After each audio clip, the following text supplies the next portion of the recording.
वैजयंती विकास गहूकर madam लिहित आहेत चंद्रपूर येथून. वैजयंती विकास गहूकर मॅडम यांनी चंद्रपूर येथून लिहिलं आहे. मॅडम लिहित आहेत पहिल्याच आरोळीमध्ये की तुझ्या माझ्या प्रेमाचा भाव निर्मळ असावा. वाह, तुझ्या माझ्या प्रेमाचा भाव निर्मळ असावा, त्यात खऱ्या प्रेमाचा अर्थ दिसावा, त्यात खऱ्या प्रेमाचा अर्थ दिसावा. आणि अगदी खरं आहे की प्रेमामध्ये भाव निर्मळ असणं खूप गरजेचं आहे. त्यामध्ये प्रेमाचा अर्थ दिसणं हे खूप गरजेचं आहे. नाहीतर बऱ्याच वेळा आपण पाहतो की मनामध्ये जो भाव असतो तो निर्मळ नसतो आणि आपल्याला खरं प्रेम हे शोधावं लागतं की आपल्याबद्दल समोरच्याला प्रेम आहे का हे शोधण्याची जेव्हा पाळी येते तेव्हा त्याला निर्मळ प्रेम आहे असं म्हणता येत नाही.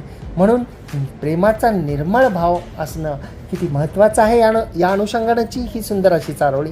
आणि पुढच्या चारोळीमध्ये मॅडम लिहित आहेत की सुगंधित क्षणात सहवास आहे प्रेमाचा, सुगंधित क्षणात सहवास आहे प्रेमाचा, मंदधुंद वारा घेतो ठाव मनाचा, मंदधुंद वारा घेतो ठाव मनाचा.